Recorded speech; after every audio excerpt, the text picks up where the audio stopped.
Everyone hated him for being a weak, cursed boy, but he turns out to be the strongest wizard alive. Steve is an unlucky loser living in a world full of magic and monsters, whose hometown got destroyed in a monster attack. Thankfully for him, Alma, a one-handed wizard soccer mom, was able to save his life and adopted him as his student. Steve is still unable to control his magical abilities, but just to show off to his best friend Tommy, he steals Alma's magic books and tries to use some flashy-sounding spells out of them. They do not work, and he decides to use his own magic spells instead. Seth charges magic in his fist and then chants Saitama's name before punching a giant boulder into the atmosphere. The boulder ends up crashing on a farm, and a bunch of angry elephant cows attack him, forcing him to run for his life. Thankfully, Alma shows up and uses her wind magic to stop the cows and saves his pathetic ass. She's about to teach him a lesson for his constant troublemaking when the villagers start throwing stones at her, calling her a monster. Steph tries to defend her, but Alma knows these dipshit muggles don't have a brain to begin with and flies away with Seth back to their floating house. Back in the house, Seth is forced to clean the walls as his punishment, while Alma tells him how these pathetic muggles are racist pigs who hate wizards. He hates that people mistreat wizards when they are the ones who deal with the monsters. Alma replies that muggles don't understand magic. That is why they think that they are like monsters. This gives Seth an idea, and he decides to become the strongest wizard and wipe out all monsters so that everyone can live in peace. He sneaks out of the house the very next day and goes to show Tommy his magic again, but learns that his stupid muggle parents don't want him hanging around wizards anymore. Seth whines, saying that they don't understand how cool magic is.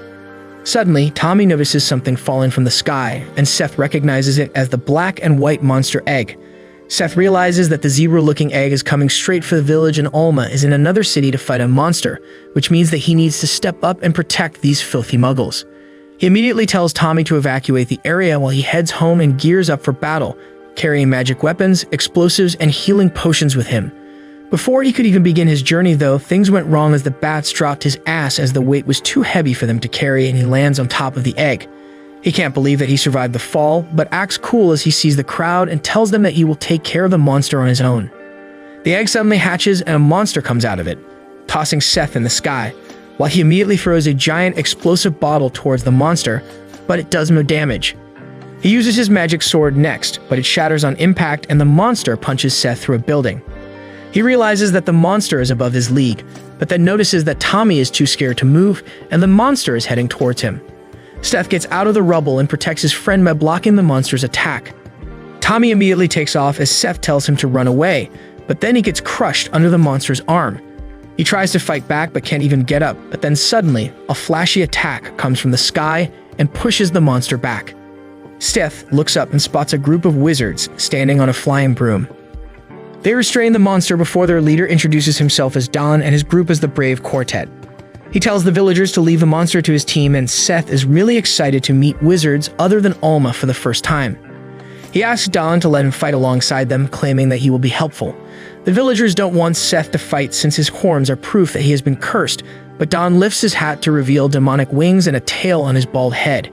He tells everyone that all wizards are cursed and the boy is nothing special. He trusts Seth and asks him to be the decoy to distract the monster while the villagers evacuate. With that, the Brave Quartet rushes to evacuate the people, and Seth waits in front of the monster, waiting for it to be freed. He uses his special move, Titan Punch, on it, but the attack has no effect on the bouncy monster. Steve is forced to run as the monster chases after him. He jumps high using a pole and lands a kick on the monster's face, giving it a serious dent. He then tries attacking the monster from behind, but gets bounced away into the watchtower. He wonders how he can stall the monster and gets an idea to use a strong iron chain to trap it. He begins throwing stones at the monster, thinking he is harmless now, but the monster gathers magic and shoots a powerful beam at him. Seth somehow dodged the destructive attack, but then he hears Tommy screams. It turns out that Don and his men are a bunch of robbers, and they have tied everyone in the bank to loot the money. Seth reaches the bank and hears their diabolical plan and asks them what they are doing. He claims that it is the duty of wizards to save people from monsters, and Don laughs at him. He claims that there is no merit in saving these people, who always treat them as outcasts and come running whenever a monster attacks. The villagers prove him right by blaming Seth for bringing the monster here and helping the robbers, and Don gives him a "I told you so." He throws a pouch of gold coins towards Seth to thank him for stalling the monster, but he furiously punches him in the face and sends him crashing into the wall. He takes two others down, but as he attacks the dumb guy, he gets deflected away by his shield magic. Stith is on the ground, but Don doesn't want to finish him off. He leaves him alive to see with his own eyes how the villagers will treat him even after he risked it all to save them. Suddenly, the monster frees itself from the chains and starts heading towards the bank, so Don decides to run away. Soon, the monster arrives at the bank. Everyone is terrified as it charges his magic beam, but Sith stands up in front of them and declares that everything will be alright. The monster fires the magic beam at him, and Seth blocks it with his hands, and his gloves that allow him to use magic get torn. The attack ends, but the monster starts charging for another round. Seth gathers magic into his bare hands before the monster can attack, and hits it with a powerful Titan punch. His attack creates a hole through the monster's body, and Seth falls to his knees, thinking that the battle is over. However, the monster gets up once again, and Seth has no power left to face it. Luckily, Alma returns from her mission just then, and she finishes off the monster to save her student. She takes him home, where he wakes up with his body aching all over. As soon as he sees Alma, he bombards her with questions about what happened to the villagers. She tells him that everyone is safe, and she even caught the robbers. Seth is relieved, but Alma is not, because he used magic bare-handed, even though she had forbidden it. Apparently, no other wizard in the world can use magic without special gloves, and Alma wanted to keep Seth safe from the Holy Knights, who hate wizards and target the unique ones like him. She believes that the villagers have seen everything and will surely snitch to the knights, but Seth believes they won't do that. Alma doesn't believe his words and thinks that it is foolish to hope for the villagers to be grateful to them. Sith tells her about his dream to destroy all the monsters in the world to bring about world peace. Alma tells him that it is impossible because there are too many monsters in the world, and he replies that he will find their nest and destroy it. Alma sighs as she tells him about the legend of Radiant, the nest of monsters that no one has ever reached. Seth's eyes widen in awe as he hears this, and he declares that he will find Radiant and destroy it. Alma tells him that it is just a fairy tale, but he wants to give it a try nevertheless. She puts him to sleep, and then she recalls her first meeting with the boy. She does not remember anything except the fact that she saved him from a burning town and lost her memories while protecting him. Alma had no idea who she was or who Seth was, but she decided to look after him as her own son. She took him along on her journey, and they traveled to different places to find any clues about their identity. No one could tell them anything, and they always left empty-handed. However, Alma knew that she was a wizard, and so was Seth. She took on the job of monster hunting and went on a mission one day, leaving Seth on his own. As he was creating a snowman, some kids from the nearby village arrived there and started attacking him. They called him a cursed monster and thrashed him even as Seth told them that he had done nothing to harm them. He asked them to stop, and then suddenly, his powers went out of control and he released a powerful shockwave. When Alma returned, she found that their home had been destroyed and Seth was missing. The villagers had tied him to a stake and wanted to kill him. They claimed that if they touched him, they would get infected too, but as they were about to burn him, their torches went out. Alma appeared on the scene and touched one man, saying that he was also infected now. She threatened to touch and curse everyone, and they ran for their lives. Alma freed Sith, and as he cried in her arms, she realized that she must protect him from the Muggles at all costs. That is why she got a floating house where no one could harm them. As Alma gets off the nostalgia train, she takes out Seth's childhood clothes from a box, thinking about how much he has grown. The next day, Seth has fully recovered from his injuries and he plans to sneak out of home to find Radiant. However, Alma knows him too well and she is waiting for him outside. She doesn't scold him and instead gives him her broom as well as some supplies to help him on his journey. She calls it her parting gift, and then she gives him his magic gloves that she stitched back. Alma asks him to promise that he won't become a monster, and he replies that he will just become the greatest wizard. With that, Seth runs off, but he turns back midway and hugs Alma. He cries and she caresses him while telling him to take care of himself. With that, he flies away and Alma cries only after he is out of her sight. Seth looks at the villagers below and they bid him farewell too. He waves at them one last time and then begins his journey to find Radiant. Unfortunately, he crashes into a ship of the Holy Knights and they arrest him. Seth tries explaining that he thought it was Taylor Swift's private jet and came here for an autograph, but they are not ready to listen and try to subdue him by force. He punches a few of them, but then everyone gangs up on him. He simply blows them all away with magic, and Captain Dart Dragonov of the Holy Knights is now certain that he is a wizard. The Nick Fury Wanted tells Seth that all wizards are to be arrested if they cannot produce any permit or identification. Seth says that the law is stupid, but the captain doesn't care about his snowflake opinions and orders his men to arrest him. They take away his stuff and put him in a cage made of black silver, which doesn't let wizards gather magic. Dart reveals that he will be sent to prison for 10 years just because he is a wizard without a permit, and Seth asks him when he is going to search for Radiant then. The captain knows the fairy tale about Radiant and tells Seth that the world is taboo, and he should never speak it out loud if he values his life. With that, Seth is lowered down despite his constant whining and bitching. In the dark room, he recalls how Alma always told him to keep his horns hidden. He also remembers that she told him to go to a town called Artemis, where wizards and researchers gather. Alma believed that Artemis has a better chance of having information about Radiant than any other place. She asked him to look for a powerful wizard named Yaga and also advised him to steer clear of the yellow cat in the town. As Seth is revising all these points, he opens his eyes to find a small, weird bird in front of him. He freaks out upon seeing it, and the bird flies and hides in the hair of a girl in the next cell. It seems the girl traded off all her brain cells in exchange for more hair, and she wakes up from her long beauty sleep unbothered by the fact that she is in a cage. She introduces herself as Melly, a wizard apprentice from Artemis, and tells Seth that she was on the way to complete a job but got lost and ended up here. Coincidentally, she was going to Seth's town to collect the remains of the monster there. Melly says that the only person who can prove her identity is her boss, Doc, and she hopes that he finds her soon. As they are about to shake hands and become friends, the airship shakes and it turns out that Doc's ship has been apprehended by the Holy Knights. He has a legit ID, but he is carrying the remains of the monster Seth hunted, so he wants to get out of this pickle as soon as possible. Melly spots him and asks him if he is here to free her. Doc panics to see that she is captured and asks her what happened. She tells him that she lost her way while trying to collect the remains of a monster, and Doc realizes she is done for. Dart comes there and he orders him to be arrested too, because possessing monster remains is illegal. Now the three of them are in cages and Doc can't bear talking with his airhead assistant anymore. Seth asks him if he is also a wizard from Artemis, and he replies that he is a researcher and was trying to take back the monster corpse for research. Seth proudly tells him that he was the one who killed that monster, but Doc is not happy that he damaged it too much in the process. He tells the grumpy man to kill a monster himself then, but he is too much of a chicken to even attempt that. Seth then spouts his dream of destroying Radiant to change the world, and while Doc just scoffs at him, Melly is amused by the idea. He then asks Doc to take him to Artemis, but there seems to be no hope of even escaping from their cages. Just then, Melly's pet, Mr. Bubbly, comes there with the keys to the cages he stole from the Holy Knights, and the three prisoners are free. They sneak around to look for Seth's stuff before they can escape, but just as they find it, Dart finds them. They freak out as the soldiers surround them, and the captain tells them that trying to run away will earn them an even greater sentence. Doc tries to prove his innocence and blames Seth for forcing him to escape, but Dart orders them to be arrested. Seth can't take it anymore, and he uses his special move Titan Punch to send the knights flying. He charges at them, telling Melly and Doc to get his stuff back for him. Melly is sent flying because of the shockwave from his punch and lands on all the confiscated stuff. She gets her wand back, and just as the archers are about to shoot Seth, she uses a magic barrier to keep him safe. Her barrier can't hold out against multiple rounds of arrows, and it ultimately shatters. Seth and Melly are surrounded by the soldiers, with no chance to escape. The girl suddenly loses consciousness, and what comes out is her second personality.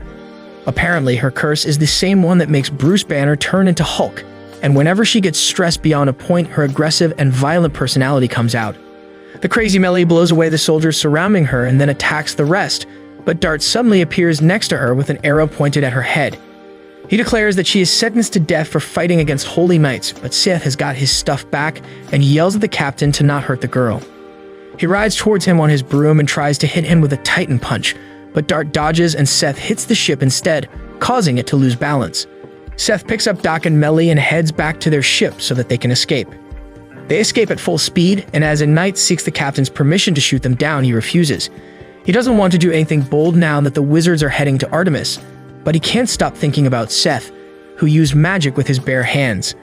On Doc's ship, Seth tells Melly how amazing her offensive spells were. She's happy to hear that because everyone else has always rebuked her for that.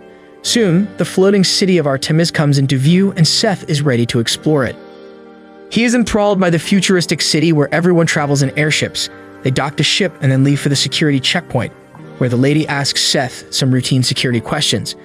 She wants to know if he is planning to register as a resident of Artemis, and Melly explains that unless he is a resident, he won't be able to take advantage of the various services and won't be able to become a monster hunter either.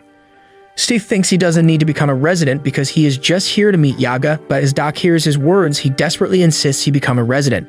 He tells the boy that Yaga probably won't even meet him if he is not a resident and runs away with him to the admission ceremony. He gets tired after climbing a few stairs, and Seth takes this chance to look at the city once again.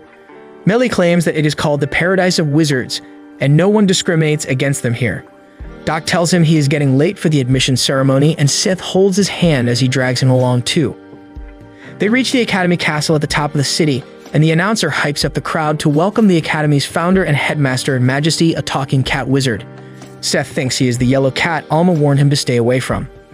Majesty begins his speech, talking about his goal to eradicate the curses that infect the wizards after they make contact with monsters. He then calls the newcomers on stage, and there are only 3 of them. The cat hands them out their contracts that they need to sign if they want to become residents. Seth isn't convinced, but Majesty eggs him on, telling him about the various sweet bonuses they offer. He decides to sign it, and the cat smirks as the contract is complete. As soon as it is signed, the small page unfolds into a full roll, and it turns out that everyone got scammed. The yellow cat had put more hidden charges and taxes in the contract than they do here in the States to ensure that all the newbies were in serious debt. They are expected to pay those debts off by working as hunters for the Academy. Sith and the others are shocked, and it turns out that the crowd is full of assholes who knew this would happen, and they were here just to see others suffer. Doc laughs in a corner because this is his plan to keep Seth busy so that he won't bother him ever again. Well, karma is a bitch, and Doc learns it the hard way because he has been registered as Seth's guardian in the documents, so he is equally responsible for paying off his debt.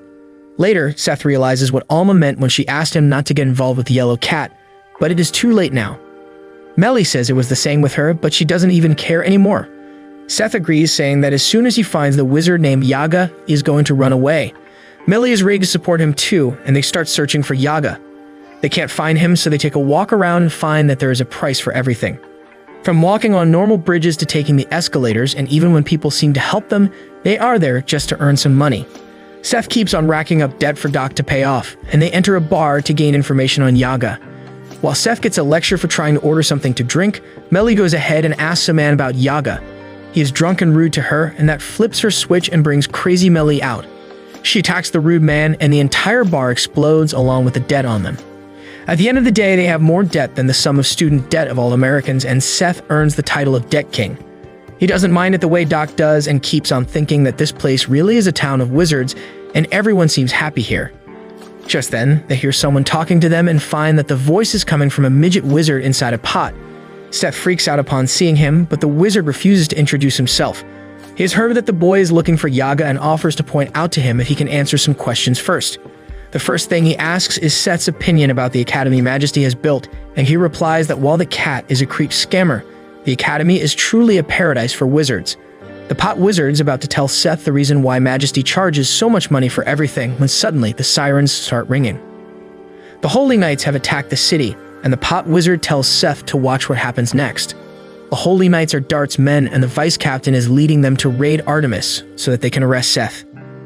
Suddenly, a huge army of wizards comes out to face them. That is not all, as they receive a message from their high command to retreat immediately.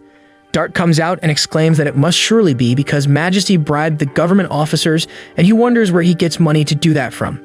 Dart agrees to retreat because he knows that the 13 most powerful wizards are in the Academy right now, and they can easily take them down. However, he is still obsessed with Seth, and decides to tell the general of the Holy Knights about his special abilities.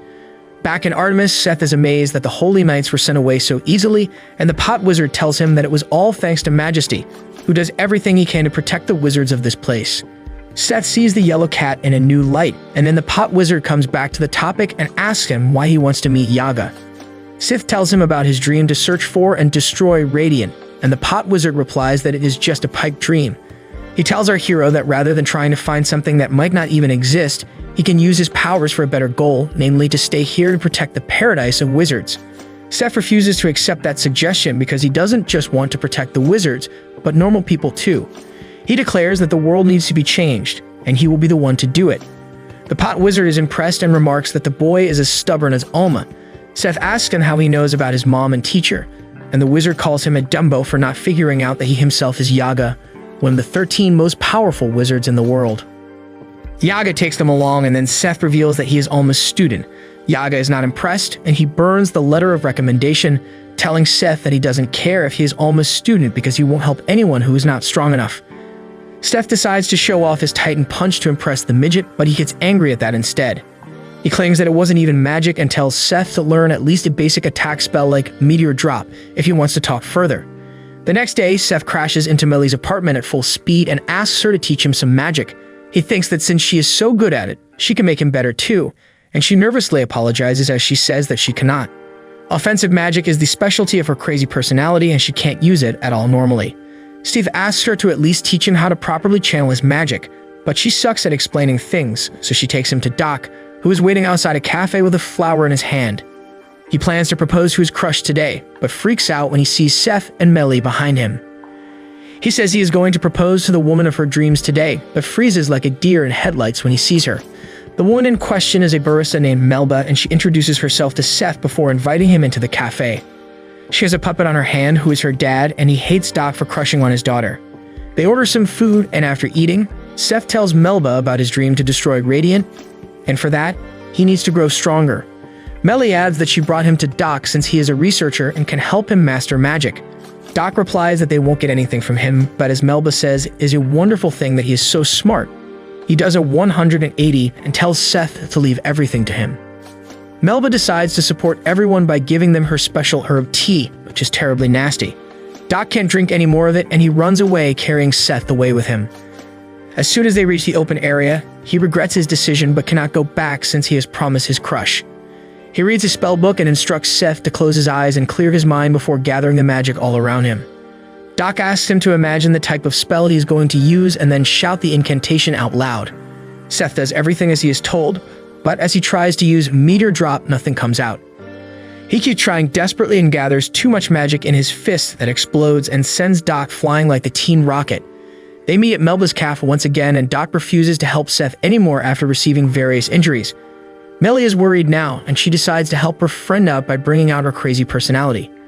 Crazy Melly attacks Seth with meteor drops repeatedly and forces him to run away. She keeps chasing after him, wreaking havoc through the city as he asks him to fight back. He says he can't hit a friend, but the attacks never stop coming and one of them nearly hits him, tearing his gloves and sending him crashing into a building. Crazy Melly tells him that he is not cut out to be a warrior if he can only run away from battle, and she prepares another round of attacks. Seth yells at her to warn her about the debris falling towards her, but she doesn't listen and attacks him again. He dodges and then tries to help her, hoping that he can use the meteor drop successfully this time. He gathers magic and shoots it towards the rubble, effectively destroying it. He hugs Melly, telling her that he finally learned to use meteor drop. She smiles and then suddenly, her personality reverts to normal. As normal Melly sees the damage she has caused, she freaks out and apologizes to Seth for attacking him out of nowhere. He tells her that it is fine and thanks her for helping him learn the spell. With that, he goes to Yaga and shows that he can finally use the spell he wanted. The pot wizard approves of him and Seth exclaims that he can go to Radiant now. That earns him a smack to the face and Yaga tells him that even the most seasoned and powerful wizards have never made it to Radiant, and if he wants to do it, he must train very hard for that. Yaga suddenly takes to the sky and shoots him with a magic beam, and Seth blocks it at the last moment. Yaga claims that he barely passed his test, and now he will train him hard personally. The next day, as Melly wakes up peacefully and greets her doll roommates, Seth comes crashing in again. This time, he wants her to let him have her room. Till now, he was sleeping in the park, but apparently the city really said, "Screw the homeless," and there was a fee to sleep outside. So Doc lectured Seth about finding a place to stay, and he came to Melly for help. She claims that being with him is fun, so she has no issues with letting him stay here. Soon after that, Seth's training begins with Yaga, who attacks him while chasing after him. Seth can't even dodge properly and gets knocked out cold by a pot beam. Later that day, he goes to Melba's cafe with her friends, and Doc is not happy to share his table with them. He just wants to be alone and steal glances at Melba when she asks him if he would like to try her new coffee. Doc knows how horrible Melba's original recipes are, but he still accepts them, thinking that she will like them if he takes the offer. He is hesitant as he brings the cup to his lips, but as he takes the first sip, he finds that it is actually a decent cup of coffee. He can't contain his excitement and exclaims that it is really delicious, but as he is busy praising its taste, the sewer hole near him opens up, and an octopus tentacle throws him into the sewer. His friends can only stare at the empty hole after both the monster and Doc are gone, and they wonder if that creature was a monster. Yaga suddenly pops up at the scene and tells them that the creature is actually a squid and an octopus hybrid called Squidopus, and it resides in the sewer system of Artemis. Seth fears that the creature will eat Doc, but Yaga assures everyone that the Squidopus doesn't eat people and it only likes coffee. Everyone is relieved, but Melba and her dad think that Doc comes to their cafe every day, and his whole body reeks of coffee. which means that the creature might actually eat him as coffee-infused meat. Seth and Melly panic on hearing this, and they get even more nervous as Yaga agrees with Melba. Inside the sewers, the Squidopus drinks Doc's coffee and then starts sniffing him. But then suddenly, it is attracted to the strong scent of coffee. It heads towards its source, which is actually a giant bucket of coffee that Seth and Melly have brought along to lure it out.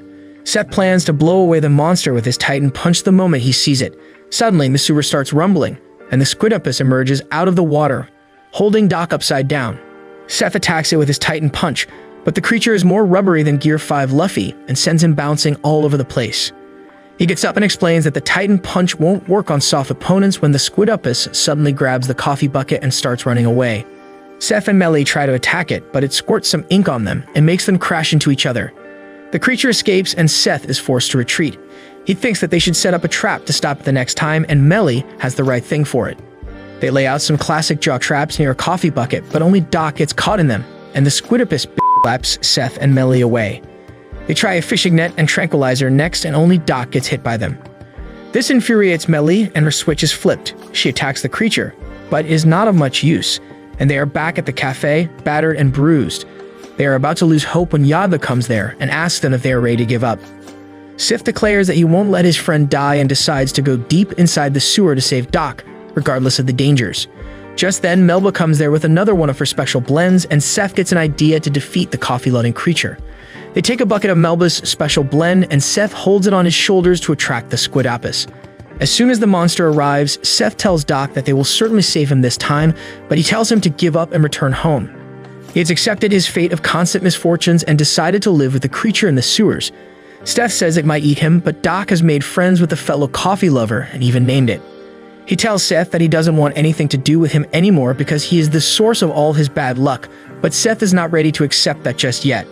He pours the coffee over himself, and the Squidopus is so tempted by him that it eats him. Doc is terrified at the sight, but Melly tells him that it is alright because this was Seth's plan. Suddenly, the Squidopus starts squirming and writhing in pain, and Melly explains that the coffee has more spices than even the Mexicans and Indians can handle, and on top of that, it was Melba's extra special blend. Doc can tell how devastating the effect of the coffee can be, and moments later, the Squidopus vomits everything in his belly along with Seth. The plan worked and the creature is weakened. Melly traps it in a magic sphere as Seth jumps towards it to deliver the finishing blow. He hits it with a Titan punch and makes it drop Doc, but the creature is not defeated yet. Seth is about to hit it again, but Doc comes ahead to save his friend and tells him not to attack it anymore. Seth understands that their bond is a real one, and he decides to befriend the Squidopus too. Doc is moved and he decides to return to the city. The next day, as they are hanging out at the cafe as usual, Seth remarks that he now knows how weak he is, and Yaga pops up just then to tell him to get ready to train again. They resume training, but because Seth is recklessly cramming magic into his fists, his gloves explode. He freaks out as the gloves were given to her by Alma, and Yaga asks him to hand them over to him. Seth complains that he won't be able to use magic legally then, and the pot wizard gives him something special to help with training. Seth is shocked as he wears special gloves with black silver fabric that prevent wizards from collecting magic power. He doesn't want them and tries to take them off, only to be electrocuted by the gloves. Seth lashes at Yaga, saying that he cannot train with these gloves on, but he replies that he is not worthy of training with him in his current state anyway. He claims that just gathering a shitload of magic power won't help him grow stronger, and he is losing sight of the most important thing. Until he finds what it is, Seth can't take off the gloves. If he somehow takes them off, Yaga threatens to expel them from his training immediately. Seth is furious, and as he goes to eat lunch at Melba's, he complains about the cryptic things the pot wizard said about true power lying somewhere other than magic. Melba's dad knows that Yaga often says weird things because of all the magic shrooms, but he never says anything without meaning. Soon Doc comes running there, and it seems that Melba has started feeling his riz a little. She asks him to try some herbal tea, but he replies that they don't have time today, as Majesty has sent them an invitation. They reach his palace, and the Yellow Cat tells them that the debt they have incurred is more than the GDP of the world, and at this rate, they may never be able to repay it. Majesty says that he cannot deal with all this mess, and you will either have to expel them or make them pay somehow. The trio takes the option to pay using other means, and no, nothing that happens between them is going on the hub. Seth and Melly clean the roofs of the city, while Doc works alone in some sort of medieval factory mill while thinking about his bright and not to mention imaginary future with Melba. Soon Seth is done cleaning the roof spotlessly when he notices some people on a flying broom. He is curious and rushes to see them and finds that they are Don and his group of petty thieves who were here to steal some treasure from the academy. They freak out upon seeing each other, and as Melly comes there running, she gets embarrassed on seeing them in just underwear. Seth tells her that they are a bunch of thieves who are here to raid the academy's storehouses.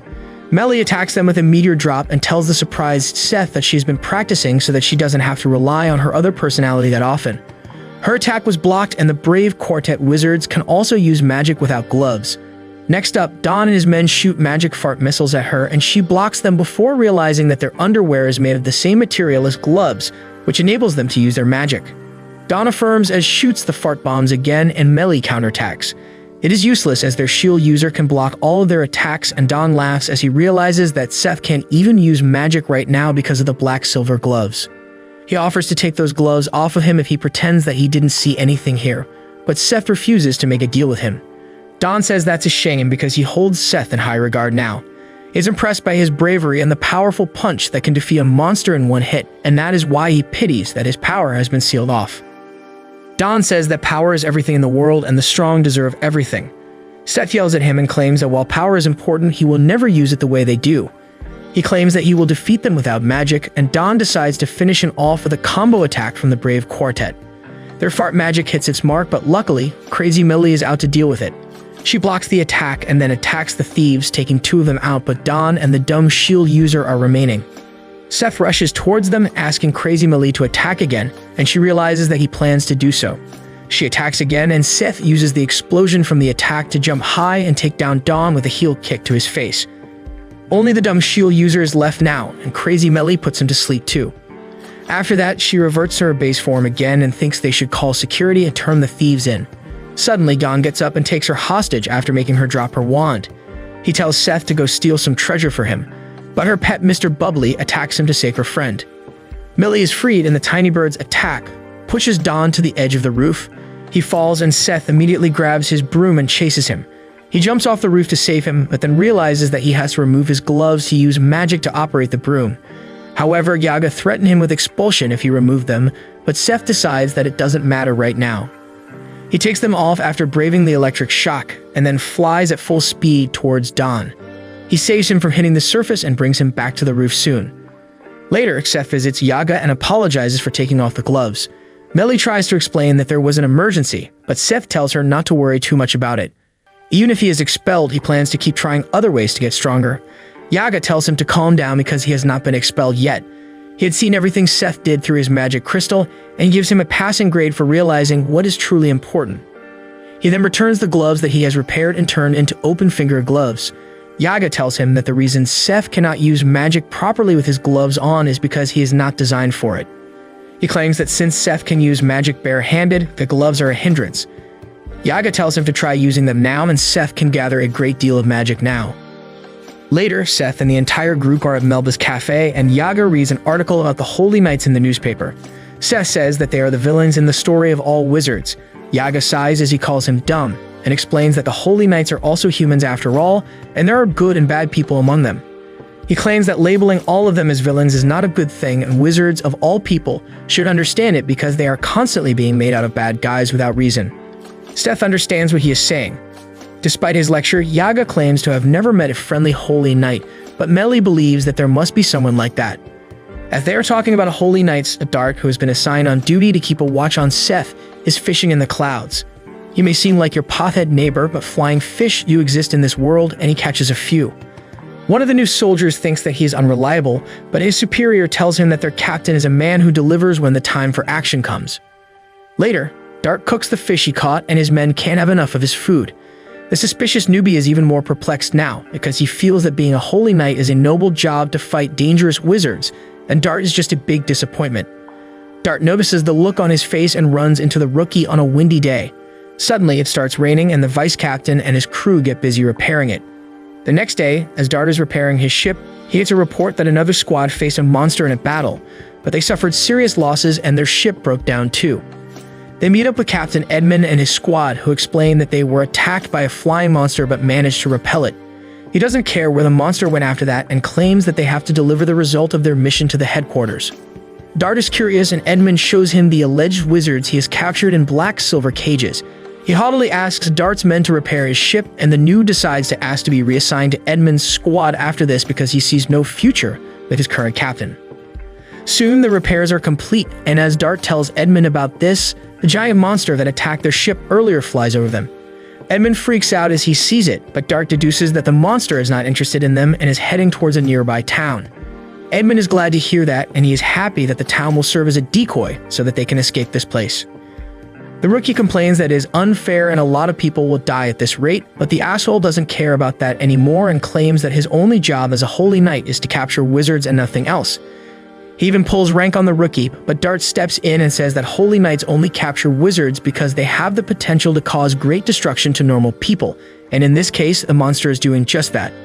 He wants to fight against it, and as Edmund claims that they have no way to kill them, Dart's men get ready for battle. He addresses them, saying that facing a monster on their own without magic won't be easy, and they will be risking their lives, but despite that, everyone is ready to follow him into battle. At night, they return victorious from their fight with the monster, and Edmund can't believe that they survived. He says he will take his leave now that his ship is repaired, but Dart points his bow at him, remarking that the ship no longer belongs to him. His vice-captain brings out all the captive people and claims that none of them is a wizard. Dart suspected it all along and knew what kind of man Edmund was, and he has decided to arrest him for his crimes. He declares that he will get the general of the Holy Knights to judge him, and then regrets the current state of the organization, where people don't hesitate to endanger innocent people to climb up the ranks. Back in the Artemis City, Mellie takes Seth on a tour of a festival. She tells him that Majesty throws some grand parties every once in a while to keep the spirits high.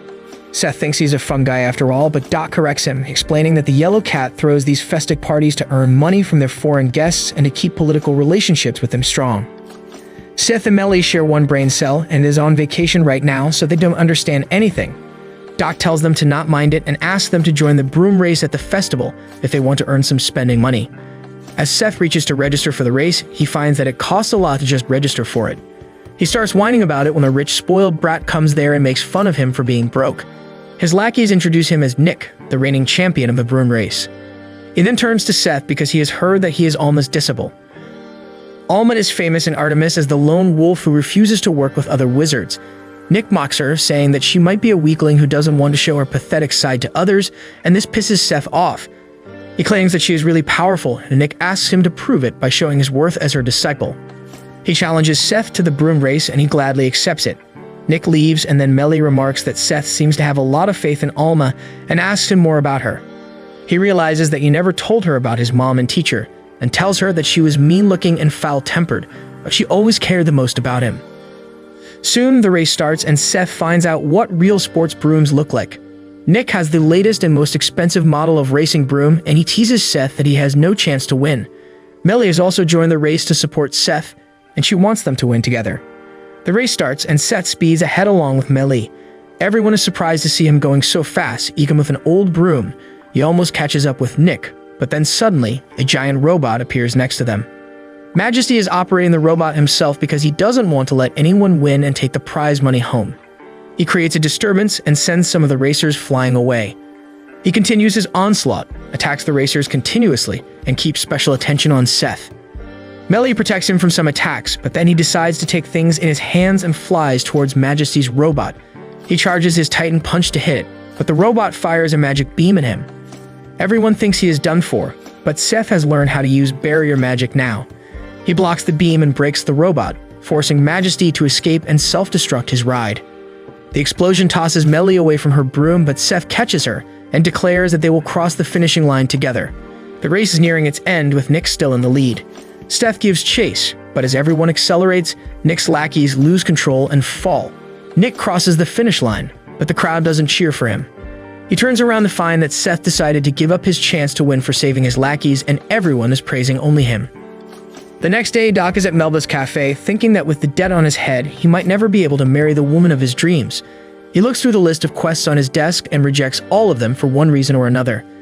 As he throws them into the air, calling all of them useless, one page falls on his face, and he finds that it pays a good amount for hunting a monster. Doc is about to reject it because it is too dangerous, but Seth and Mellie pop up right next to him and read the quest page. He tries to hide it, but Mr. Bubbly retrieves it. They read the request and find that it is from Rumble Town, which is under the control of Holy Knights. A monster has been spotted there, but the Holy Knights refuse to believe the civilians, so they have no choice but to ask wizards for help. Steve wants to help them, and Melly seconds his opinion, but Doc doesn't plan to accept the request. They try to convince him because the money for capturing the monster is good, but Doc tries to shake it off by saying that this might be a prank or a trap from the Holy Knights to capture them. He tells them to go and deal with it alone if they are so insistent, because he has no taste for living dangerously. Suddenly, Melba arrives there, picks up the quest page, and asks Seth if he is planning to capture a monster. She claims it will be tough, and Seth replies that if the three of them work together, it won't be a problem. Doc is about to say that he isn't going anywhere, but Melba starts praising him, calling him a brave and passionate man who rushes to help those who are in need. That was all she needed to do to make the simp agree to take the request, and he curses himself for being such a pushover as he readies his ship to leave on the mission. Yaga is also there to wish Seth the best of luck and asks him to choose his battles carefully. They set out on their journey soon, but Dart spots them and contacts the general of the Holy Knights. Meanwhile, Seth is having fun riding towards the sunset, but Doc tells him to get back on the ship as they are about to enter the town. He claims that the town is under the control of the Holy Knights, so they won't welcome the wizards there, and asks Seth to keep his horns hidden. Seth obeys and then asks about the town, and Melly replies that it is a remnant of the industrial age and everything there is louder than crying babies on a flight. She tells him that since the town itself makes constant noise, it is called Rumble Town. They find a quiet spot in the back alleys of the town and park their ship, and Seth can't stop gawking over the weird things in the city. Doc tells him to be quiet because Rumble Town is heavily populated and people can report them to the Holy Knights, but they find that there is no one nearby. They search for their client's address, but it is difficult to even know where they are in the maze-like town. Doc falls to his knees because of all the smoke, and as the group decides to take a rest, Millie finds that Mr. Bubbly is missing, so she and Seth leave to search for him, and they find him in a dark alley. He is angry at his human for leaving him behind and gives her a few good slaps. As Seth says they should head back now, something speeds across the road behind his back. Melly remarks that it must be the monster, and they immediately set out to capture it. They can't keep up with the monster's speed with their brooms, and it ambushes them and sends them flying with wind magic. As they regain balance, Melly points out that there are two identical monsters. They attack him again, and Seth decides to face them head-on. He charges towards them and charges his magic attack while dodging their wind magic. He recalls Yava's words to imagine the strongest thing in his mind before attacking, and Seth thinks of Alma before launching his new move called Skull Attack. The powerful attack defeats one rat monster and the other one comes up to cover for it. Seth gets ready to defeat it too, but then suddenly, someone plays a flute and the rats immediately retreat upon hearing a familiar sound. Seth decides to pursue them and asks Melly to follow them from the sky and set a trap. He rides his broom and readies another round of attack, but then suddenly, dozens of rat monsters come running. They are all heading in the same direction, like they are hypnotized, and as Seth is thinking about capturing all of them, someone grabs him and pulls him to the side. Seth crashes into a wall and ends up breaking his broom.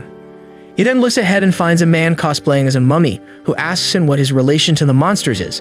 Seth asks him who he is and what he wants, and the man introduces himself as the Wizard Grimm. He claims that the rat monsters are his prey, and they might be holding clues to a mystery he desperately wants to solve. He once again asks Seth to tell him what he plans to do with the monsters, and he replies that he has nothing to say to a freak like him. Grimm draws out a dark sword from his hand and threatens to attack Seth, who decides to attack first. He gets kicked away before he can punch the mummy, but he doesn't give up and attacks with a meteor drop, which Grimm easily counters. Seth follows with a heel kick, but his enemy blocks it and attacks him at close range with a powerful spell. He tells the boy to give up, but he is not ready to do that and uses Skull Attack on him. Grimm counters it too, and the collision of their spells results in a big explosion. Melly sees it and rushes to Seth's side, launching a surprise attack on the mummy. She can't believe that he dodged it all, but before they can continue their fight, Grimm declares that they have created too much noise and people will come here soon. He declares that he is a bit shy, so he will be taking his leave first, but promises to meet Seth soon again. As soon as he leaves, the citizens of the city come there along with some holy knights who spot Seth and Melly running away. The soldiers panic and rush to inform their captain, Conrad, about it, who asks the man to do 1,000 push-ups for looking too disheveled. He asks him to deliver his report while doing push-ups, and he learns that 2 sorcerers destroyed a building in the city. A menacing grin spreads over Conrad's face as he declares that the time to hunt wizards has come. Soon, all the Holy Knights are mobilized to capture the wizards, who are hiding in a trash can. Doc lashes out at Seth for making the situation miserable for all of them, and he keeps on saying that it was all the mummy's fault. He informs him that there are too many monsters, and Doc starts daydreaming about getting rich and marrying Melba if they can capture them all. Meanwhile, Conrad is getting ready to capture the wizards himself when he finds Dart chilling in his living room. Dart used to be his superior once, but he did not take any promotions, and now they are at the same rank. Conrad is not happy to see him here. He demands to know what he is doing in his city. Dart tells him that he is looking for some wizards on the loose, and Conrad replies that they must be the ones who caused the destruction last night. He declares that he will be the one to catch them, but Dart tells him that he has direct orders from the general himself to not interfere with the wizards. He explodes on hearing that he is not allowed to capture the wizards on his own turf, and then Dart subtly manipulates him into doing what he wants. On the other hand, Seth and his friends reach out to the person who sent them the request. He initially refuses to know anything about it, but Crazy Melly threatens him to let them in. Once they are in the house, the man's wife tells their guests that her eldest son Taj saw a monster and came into contact with it. Seth and his friends think that the boy is already dead, but he comes out of his room to reveal that he is still alive. Doc says that he is really lucky to have survived coming into contact with a monster, but then the boy starts sneezing purple snot, which is the curse he got. Doc talks with the boy's parents, who claim that the Holy Knights do not believe them that a monster is on the loose in the city just because they are immigrants. The man fears that if the Holy Knights learn about his son being infected, they will take him away, and that is why he wants Doc and others to go back. Steph cannot tolerate this and declares that he will take care of all the monsters, and Taj offers to show him where to find them. As they walk around the town, Taj tells them that he only saw one giant monster. Melly explains that the big one must be the source monster that can infect humans and create offspring, which are smaller and do not infect anyone. Taj leads them to an abandoned factory where he was attacked by the monster, and Seth thanks him and asks him to leave everything else to him. They sneak into the factory, but as Seth breaks open a door, he finds a zebra-looking tree with glowing leaves. He has seen them a few times before with Alma, who told him that these trees grow where monsters are present, but he has never seen any tree bigger than this. Doc says that the source monster must have been in this place for a long time for the tree to grow so big. Suddenly, the ground starts rumbling, and they get out of the factory to find the Holy Knights evacuating civilians. They order them to go only to certain areas and threaten to arrest anyone who doesn't follow the orders. Doc figures out that the town is unstable, and the people are being moved to specific areas to balance it properly. He wants to go to the safe zones too, but Seth says they should wait here because they first encountered the monster when the town was empty. They keep watch from the sky, and soon the rat monsters come out. Melly tells Seth that if they can gather the monsters in one place, she can capture them, and he jumps from the broom and attacks a group of 3 monsters. He manages to trap them under rubble with his attack, but as he is laughing, one rat uses its tail to attack him with wind magic. Seth tries countering it with a meteor drop, but his attack gets blown away along with him. Melly and Doc rush to his aid, but he tells them to capture the monsters before they escape. Melly tells him to keep them down for a bit longer while she prepares for special magic. Seth holds the monsters and gets out of the danger zone just as Melly casts her magic, trapping the rats in a gravity cage. Everyone is happy and starts dreaming about what they will do with the money from capturing the monsters, but Melly says they still have to seal them inside special scrolls. As Seth and Doc cheer on her, more monsters keep dropping from above into the gravity prison. They think they are going to finally clear their debt now, but then suddenly, Grim comes from the sky and he kills the monsters using poison, shattering their dreams. He has now learned that Seth planned to capture the monsters alive, and he asks him if he was doing it on the orders of a certain woman. Seth tells him to stop spouting nonsense and prepares to attack him, but Grim flees, citing that he has no interest in him. Doc tells Melly to bind him with her chain, and she does so, but her chain only touches him and then returns. She claims that he has been marked now, and they will get notified whenever he is near them the next time. At night, Seth is still sulking about Grim killing the monsters they captured alive, and Doc believes that he is quite dangerous. He thinks he is the one behind the disappearance of numerous citizens in the past few days and thinks they should steer clear of him. Doc is feeling unwell after all the running and hiding, and he tells Seth that he will be returning to Artemis the next day because he can't take it anymore. He doesn't hear any reasons, but Seth asks him about the symbol on the foreheads of the rat monsters earlier. Doc replies that all monsters have a mark on their bodies somewhere, and he has been researching that for years without any results. However, he knows one thing. If the mark is glowing, it means the monsters are being controlled by a wizard. This is news to Seth, and Doc says that these people who control the monsters are called abominators, and they are regarded as enemies of humanity. On the other hand, Conrad is plotting unrest in the town, using some theater clowns who incite people against the immigrants. Dart sees it all and confronts Conrad about it, claiming that he is about to repeat a great tragedy from the past if he keeps up with his evil schemes. He doesn't care about his opinion and declares that the immigrants and the infected are not his citizens and he will purge them all. Dart asks him if he is so preoccupied with his genocide plans that he is letting the monsters go unnoticed, but he can't press Conrad further because he has no concrete proof. He decides not to interfere with his plan because Rumble Town is his territory, but he tells him that soon the general of the Holy Knights will be coming here with the 4 paladins. Conrad is taken aback and asks the reason for that, and Dart replies that it is because the general believes the Horned Wizard to be very dangerous, and he plans to deal with him personally. Conrad realizes he is screwed if the general finds anything amiss in the town, and he decides to hasten his plans and create havoc in the city before he arrives, using the wizards to spark unrest. On the other hand, Doc is getting ready to leave for Artemis, and Seth asks him if he is just going to abandon all the people here. Doc says he is done living in danger, and as Seth declares that he will stay behind and take care of the monsters, he tells him to do as he pleases. He really leaves and Melly wonders what they should do next. Seth feels hungry and thinks that they should go to Taj's place and eat something. However, as they reach their house, they find it has been badly damaged in a fight and everyone is missing.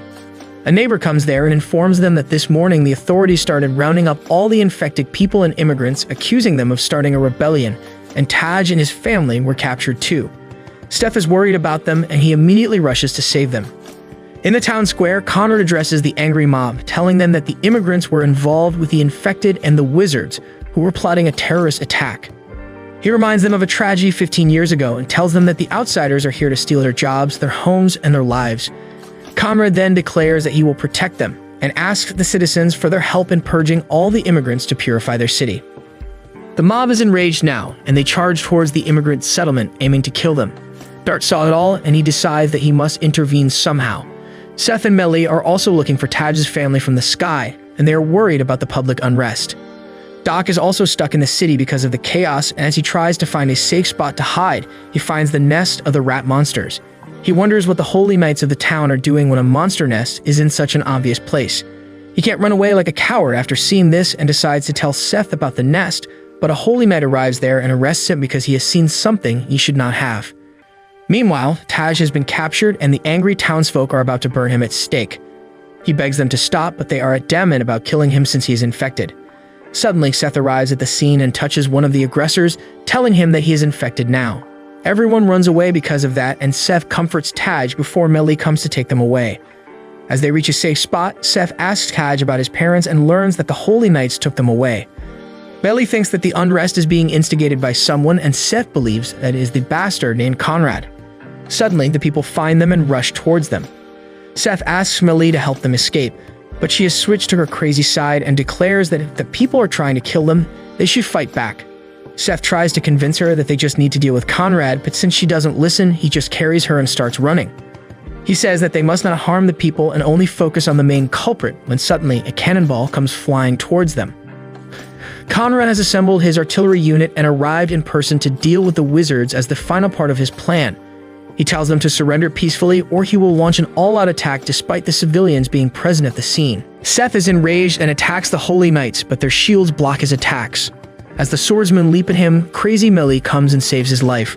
Conrad joins the battle himself, wielding a giant ass lance and attacks Seth with it. Melly tries to back him up, but Dart arrives at the scene and shoots her wand out of her hands. Stiff wants to fight back, but Conrad points out that they have captured Doc and tells him not to do anything reckless.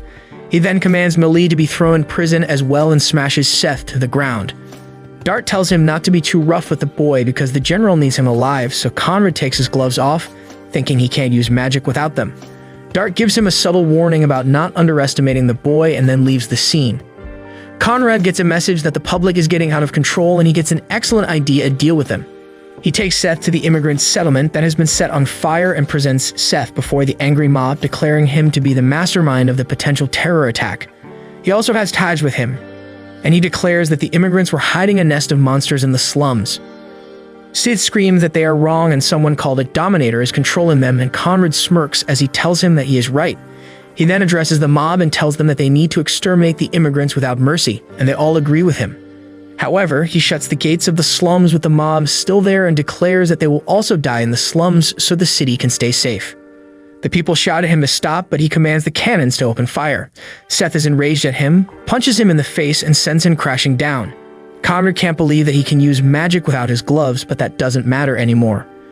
He drinks forbidden muscle juice and suddenly buffs up, but loses his hair as a side effect. His soldiers fire the cannons on his command, but then suddenly, the cannonballs stop in midair and Grimm arrives next to Seth, absorbing all the cannonballs into his body. He hits Seth with a "we need to talk" and ties a bandage around his arm before asking him if he is associated with the Dominator with the flute. Seth replies that he has no idea who he is talking about, and Grimm asks him why he was working with the rat monsters then. Seth tells him that they were just capturing the monsters alive, and the mummy cosplayer trusts him. He shoots the cannonballs he has absorbed into his body and wipes out the entire artillery in an instant. Seth asks him why he is suddenly helping them, and Grimm apologizes to him for the misunderstanding between them earlier. He explains that he was here to look for a woman with the flute who can control monsters, and he mistook Seth and his group for her allies. Suddenly strong winds start to blow towards the clock tower, and atop it is the woman with the flute and her rat monsters. She gathers all the magic in the region and then commands her monster army to attack the city. Grimm immediately takes action and rushes to stop her, and Seth decides to join him after telling Taj to hide somewhere. However, Conrad is still raging to finish their fight, and he jumps up to his location using his lance. Seth tells him there is no time to fight when the town is in danger, but Conrad tells him that he doesn't mind, and he was the one who hired the Dominator girl to do the dirty deeds for him. With that, he gets ready for the fight and attacks Sith, who blocks it with a shield. The shield shatters easily, and as Seth tries to attack Conrad, he dispels his attack with his lance made of white silver, which completely nullifies magic. Conrad has the upper hand in the fight and presses Seth down, but gets furious when he points at his stupidly long mustache. Taj is hiding as he watches them fight, and he thinks that he must head past them to open the gates that are keeping everyone in the danger zone. On the other hand, Doc's condition keeps on worsening in the cage, and Melly finds that he has no pulse. She cries that he has died, and then suddenly, a shield hits the cage and unlocks it. While she is still mourning the death of her friend, her pet comes with her wand and points towards the rat monster, overwhelming two soldiers nearby. Melly decides that she cannot sit here and cry, and she steps outside to deal with the monster. She swears that she won't let anyone die on her watch anymore. She fights with monsters on her way, but ends up in a place where Dart is leading his men. He has his bow pointed at her, but he uses it to scare away a monster attacking her from behind. He commands his men to ignore the wizard right now and deal with the monsters because that takes higher priority. Grimm charges ahead, taking down all the monsters in his way. He wonders why the girl with the flute is doing this now and if there is some grand scheme behind her actions. Suddenly, the girl gathers enough magic and casts a spell that takes her voice all over the town. She tells people that the chaos right now is just like the tragedy 15 years ago, and the only thing missing is the ground caving in under their feet. She declares that she will make that happen and creates a storm around the clock tower, sending the bell ringing like crazy. Back at Seth's location, Taj realizes that he must open the gate at all costs and rushes across the battlefield. Conrad tries to attack him, but Sith holds his lance and gives Taj the chance to run away, but he fails to open both gates. The battle resumes, and Seth blasts his magic attacks at Conrad, who repels them all with his lance. As he stops to boast about his abilities, Seth throws his boot at his face before hitting him with a kick boosted with magic power. In doing that, he steals Conrad's mustache and mocks him. The Knight Captain is calm despite the legendary L he took because he has realized that Seth is at his limits. He smashes him to the ground, and moments later the bell of the tower is uprooted because of the storm that sends it flying. Seth says that the ground will collapse no matter where it hits, and Conrad laughs, saying that it is programmed to hit the slums. He thinks that his longtime ambition will come true today, but little does he know that the girl with the flute has other plans. The bell falls in the main part of the city where everything important is located. Conrad is horrified as he sees this and wonders why this is happening when the girl with the flute laughs and decides to unravel her villain origin story. 15 years ago, 4 infected kids were taken from their homes to be turned into weapons to fight monsters, and the girl named Hamelin was one of them. They were thrown in prison and forced to live in harsh conditions, and then one day, the civilians started demanding that he killed. They were terrified, but one kind old knight played his flute badly to make them laugh. He gifted the flute to the kids, and they started to get closer to him. However, there was someone who did not like these developments. It was the younger Conrad who hated immigrants and the infected with all his heart. He threatened the infected ones, but the old knight caught him in the act and told him to treat everyone as fellow humans. While he retreated at that time, Conrad soon executed a diabolical plan. He acted as a mysterious helper and freed the budding wizards while telling the people about their escape. They were trapped as soon as they reached the city, and only Hamelin survived the violent attacks from the angry mob. Luckily, the kind knight saved her and brought her back, but Conrad was still not satisfied. Soon, a monster egg fell from the sky, throwing the city into chaos. Conrad convinced the kind Knight captain to let him take charge of the evacuations and asked him to use the help of the wizard girl to fight against the monster. As the knight brought Hamelin out, Conrad stabbed him from behind. He was about to kill the girl too, but the knight pinned him to the wall with his dying breath, giving Hamelin a chance to escape. She ran as fast as she could, but tripped and fell down while crying. Suddenly, she saw her flute and decided to play it because there was nothing better she could do. It was at that moment that her powers activated and her magic brought all the rat monsters to her. She freaked out upon seeing them initially, but soon learned that they were not here to harm her. She found that they liked her music, and seeing them hurt and miserable, she realized they were like her and her friends. The girl pitied them, and as the Holy Knights started blasting their cannons towards them, the monsters took her to safety. However, a part of the town that housed the immigrants collapsed because of the reckless attack, and that was when her heart froze over. Now she's back for revenge. Everyone has heard the story of Conrad's evil deeds, and he has no shame to declare his hate for immigrants and that he is ready to sacrifice normal people to eradicate them. The people suddenly start cursing him after finding his true intentions, and they think that Hamelin is on their side.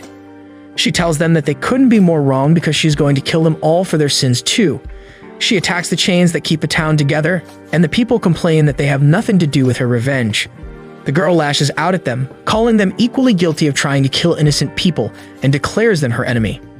Just as she is about to deal a finishing blow, Grim arrives at the scene and dispels her magic, stating that he needs to ask her some questions. Conrad takes this chance and orders his soldiers to bombard the slum with the remaining explosives they have, and they obey. Seath is furious after hearing the truth, and he calls Conrad the weakest man in Rumble Town who can't achieve a single thing without deceiving people. This hits a nerve with the bald man, and he charges towards Seth, who slaps away his lance with just one hand. Conrad is shocked and attacks him again. But Seth hasn't taken any damage, and he uses magic power to launch himself into the battle again. His punch pushes Conrad back, and he lands a powerful blow to his stomach and then one to his face. Conrad attacks Seth with full power, but he concentrates magic in his fists to block the lance. Conrad slaps him into the air and then shoots his lance head to finish him. But as he pulls it back, he finds that Seth has absorbed the attack just like Grim did with the cannonballs. Seth gathers all the magic power he can and launches everything towards Conrad. He blocks it with his lance, but it doesn't hold up for long and gets shattered, leaving him wide open. Seth then delivers a devastating punch to his face, defeating him for good. As the dust settles, Seth pulls out the lance head from the bandages and falls unconscious. His attack destroyed the wall too, and the citizens ran back to their homes while Taj was reunited with his family. Seth gets up and starts to leave, but Dart appears behind him and tells him that he is under arrest. The chains holding the town up start breaking, and Seth shouts that it is not the time to arrest him when the people are in danger. He asks Dart what kind of holy knight he is if he can't get his priorities straight, and he asks him if he can still talk about that crazy dream of his. Sith declares that he will surely destroy Radiant one day, and impressed by his determination, Dart asks him to deal with a monster-controlling wizard, telling him that he will get arrested immediately after that. Grim is already fighting with her, and despite being more powerful and skilled than her, he can't get the upper hand in the battle. He asks her questions about who taught her the art of controlling monsters, but she doesn't give him an answer. He sends a smokescreen towards her, and as it clears, he has her at the point of his sword. He takes 2 names, asking if she is related to them, but since Hamelin doesn't react, he realizes she is not involved with them. Grim says that he will just kill the monsters and leave in that case, but she is angry on hearing this and attacks him with a hidden blade. As soon as he sees his blood, Grim freaks out and runs away. On the other hand, Melly is unconscious and wakes up when Miss Bubbly shakes her up. She thinks she failed to protect her friends again, and traumatic memories make her heart heavy. Overwhelmed by strong emotions, she turns into a crazy Melly and starts slashing the rat monsters without mercy. Seth approaches her from behind, and she almost kills him but stops at the last moment. As she sees him, she reverts to normal and hugs him while crying that Doc died. Seth tells him that Doc is with him and pulls out a baby that looks just like Doc. Melly freaks out upon seeing him, and Seth explains that while he was running around the town earlier, he found Doc's dead body, but then suddenly, baby Doc appeared from his belly. He couldn't believe what just happened, but now he has come to terms with the fact that his curse is molting like insects. Melly is overjoyed and swings Doc around, then her wand suddenly glows and a ball of light comes out of it. Melly exclaims that it is the tracker she put on Grim, and moments later, he comes from the direction in which the light ball went. He tells them that he is no longer their enemy and warns them about Hamelin and her monsters. He tells Seth that the enemies are too powerful for him and tells him to retreat while he kills all monsters. Seth says he won't allow that, and Grimm asks him if he has some other plan. He has none, but Melly suggests that she can restrict the girl using an item, and he can deal with the monsters in the meantime. Grimm agrees with the idea and decides to help, but Doc doesn't want to be a part of it at all. They leave him somewhere safe, and then head towards Hamelin. She sends her rat monster minions to attack them, and Seth charges ahead and blows them all away with his powerful skull attack. The girl brings forth even more monsters and uses wide area wind magic, pushing Seth back, but then someone saves him. He wakes up inside a tower and a hooded man appears before him. Seth asks him who he is, and the man removes his hood to reveal 2 horns on his head, just like him. The man introduces himself as Piodan and claims that he is just an observer who likes seeing how the world works. He points towards the bandage on Seth's face and asks him why he is not removing it, because it will allow him to use his true power. Seth doesn't believe him and explains that the bandage just covers an ugly scar he got from the monster he first encountered, and Alma told him to never take it off. Piodan sighs, saying that Seth doesn't understand how magic works, but he can't undo the seal for him. He asks him if he doesn't want more power, but Seth doesn't get what he is getting at. Piodan asks him who he is working for, because no matter whose side he takes, there are some evildoers everywhere. Before Seth can give him his answer, the tower rumbles and he decides to take his leave, thanking Piodan for saving him. As he watches the boy go, Piodan mutters to himself that they will meet again soon in hopes that he doesn't die because he is his only family in the world. Meanwhile, Melly and Grimm head towards Hamelin, assured that Seth survived. Grimm uses his smokescreen magic, and Melly goes behind the girl and uses a powerful sealing magic on the monsters, but the girl blocks it, shouting that she won't let anyone harm her brothers. She dispels the magic and Melly jumps on her, marking her with her wand. Hamelin pushes her back and attacks her with wind magic. She declares that no one can stop her vengeance on the town, and Melly begs her to not hurt anyone anymore. Hamelin declares that these people took everything from her, and this time she will take everything from them, and Melly has no reply to that. Grimm appears behind her and the girl decides to attack him, but all of her magic leaves her body and gets collected in the giant lantern Melly is carrying. She marked her earlier to steal her magic power, making her unable to use magic and control her monsters. Grimm says that Seth has asked him not to kill the Dominator, but he does not have the ability to kill anyone in the first place. He takes out a giant scroll from his pocket, and from within it, he takes out a giant sword and swings it towards the monsters, slicing effortlessly through them. However, Hamelin absorbs all the monsters into her scroll, telling Grimm not to underestimate her bond with her brothers. Their magic powers combine, and she launches a powerful wind attack. Grimm's sword runs out of its usage duration and returns to the scroll, and Melly complains that she cannot do anything if the girl combines her magic with the monsters. Hamelin is ready to blast them off for good, but then suddenly, the floor behind her breaks, and Seth comes out of it to join the fight. Hamelin puts some distance between them and points her sword at him. She calls him a fool for coming to fight her after he survived her attack earlier and rushes towards him. Seth dodges her attacks and absorbs her blade thanks to the bandages. He declares that he will stop her, and Hamelin blasts him with her wind magic. He comes out unharmed and claims that her attack does not hold a candle to Alma's punishment or Yaga's training while he keeps trying to hit her. Hamelin takes to the skies to put some distance between them and attacks him from there, and Seth replies with a full-power skull burst. Hamelin's attack overpowers him as she says that he is helping his enemy, and Seth replies that he is just helping normal people. She is furious upon hearing this and increases the intensity of her attack, telling him that the people are not worth saving.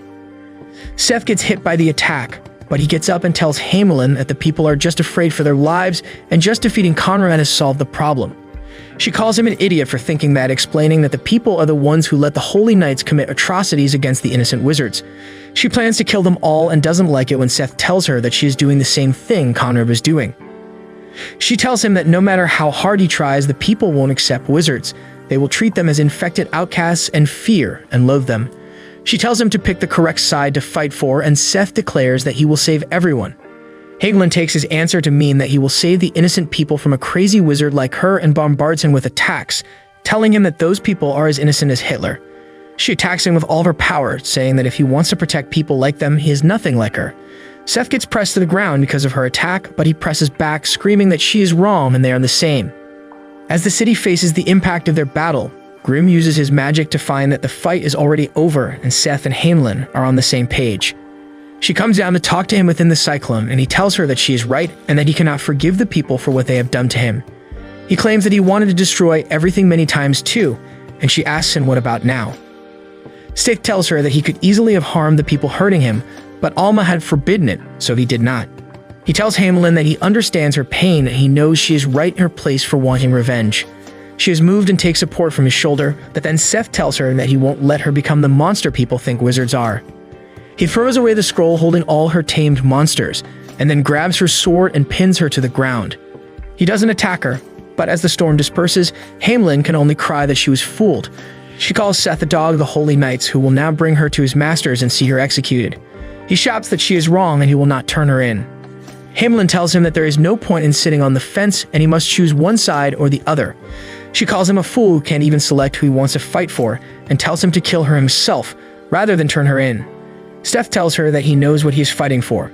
He declares her goal to destroy Radiant and asks Hamelin to join him. She is taken aback by his grand dreams and thinks that they might not even be possible. Suddenly, the ground starts shaking again and the clouds part as a giant human projection made of golden light descends. Everyone's astonished to see the sight, and moments later, they recognize a Holy Knight battleship coming down from the clouds, and they exclaim that they are safe now. Dart realizes that a paladin is using divine powers to create a miracle, and he thinks that it is not a good idea. He thinks that just dealing with one Berserk Dominator is not reason enough to call in the big guns, and he wonders if the paladin is here because of Seth after all. The paladin then asks the wizards to surrender and hand over the Horned Wizard to them. He starts listing Seth's crimes, and there are a lot of them. Seth doesn't even know what he is talking about, but somehow he gets a vague feeling that he knows the names he is taking. Seth tries to convince the paladin that he has the wrong guy when suddenly Hamelin springs to action and takes him hostage.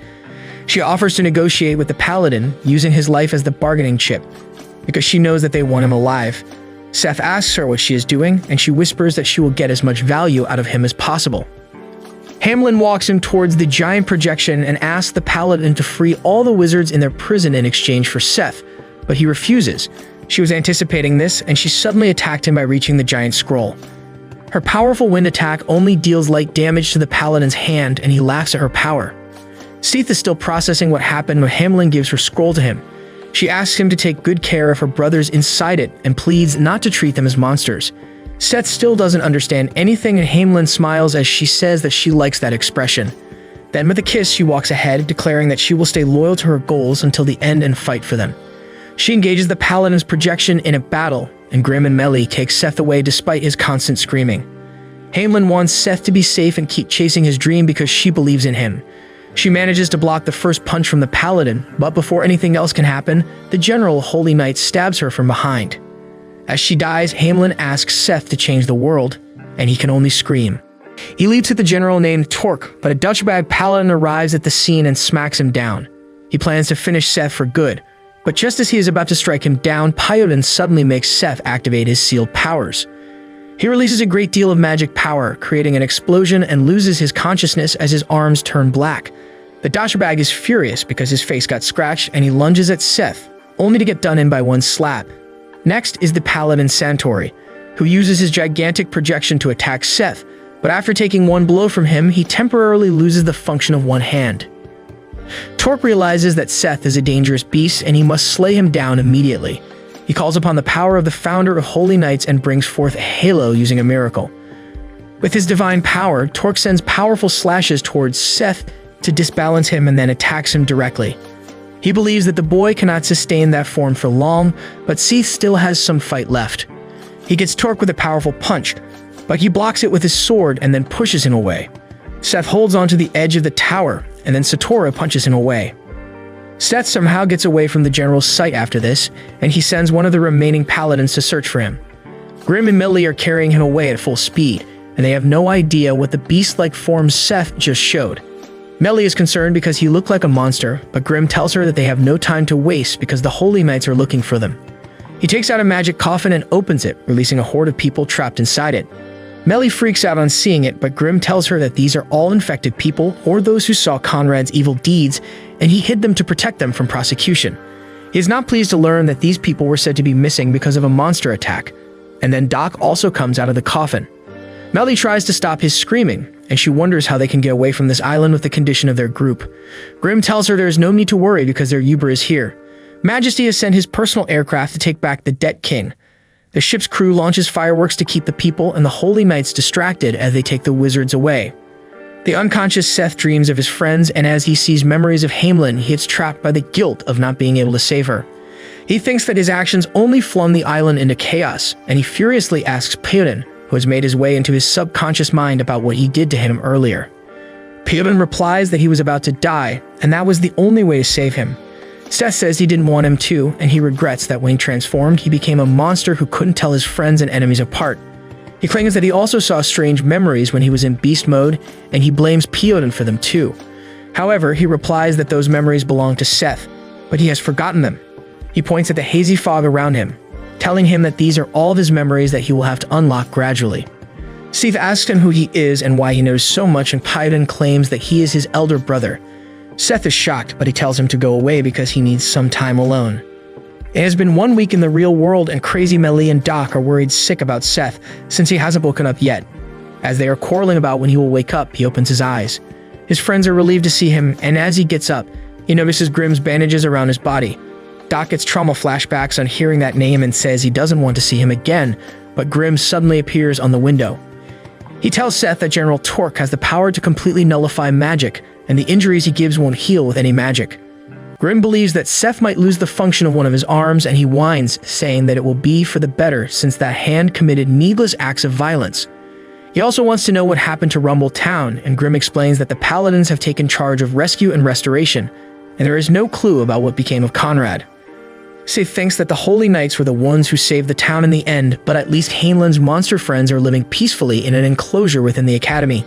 He is glad to hear that he could at least help them. Some time passes after the Rumble Town incident, and Seth is on the path to recovery, but he seems to have lost his enthusiasm for things. As they go to Melba's cafe, she's glad to see them back, but Doc is too nervous to face her in his baby form. Contrary to his dreadful expectations, Melba finds him incredibly cute and hugs him, and he is glad that he became a baby. As Seth and his friends finish eating, Melba says that today's food was special because it was prepared for the heroes who saved Rumble Town. Seth doesn't feel any better as Melba explains that they are the talk of the town, and they are in the newspaper as well. He has received credit for defeating the Holy Knights and the evil wizard, and that makes him feel bad about Hamlin. Suddenly, they get a message from Majesty, who is throwing a party to celebrate their success in Rumble Town. Melly is really excited to go to the party and invites Melba with her, but Seth has lost even more of his will. Later at night, they go to Majesty's palace to attend the party, and Seth notices that Doc has grown a bit taller. He explains that he spent all of his savings to buy a growth potion so that he could dance with Melba, but the effect of the potion was random, and he only grew by a few years. The lights go out, and the yellow cat makes his appearance before putting the spotlight on the star of the evening, Seth. The crowd cheers him on, and then Majesty yoinks him onto the stage. Seth doesn't like getting so much attention, but Majesty starts telling his life story about how he came from a small village and became the king of debt in Artemis before fighting a Holy Knight captain and an evil dominator. As everyone calls him a hero and cheers him on, Seth thinks about Hainlin's death and gets even more upset. Majesty asks him what he plans to do next, and he replies that he will destroy Radiant. The crowd is a vibe, and they say that their debt king can destroy tens of thousands of Radiants. Majesty tosses him into the crowd where all the thirsty girls want a piece of him, but he squirms his way out of the crowd, only to run into Nick. Nick claims that he is just lucky to get this famous because he could have saved Rumble Town in a smarter way than him. That is why he wants to challenge Seth to a duel to prove to everyone that he is the hero of Artemis. Seth has no interest in dueling him, and Nick starts teasing him, saying that he must have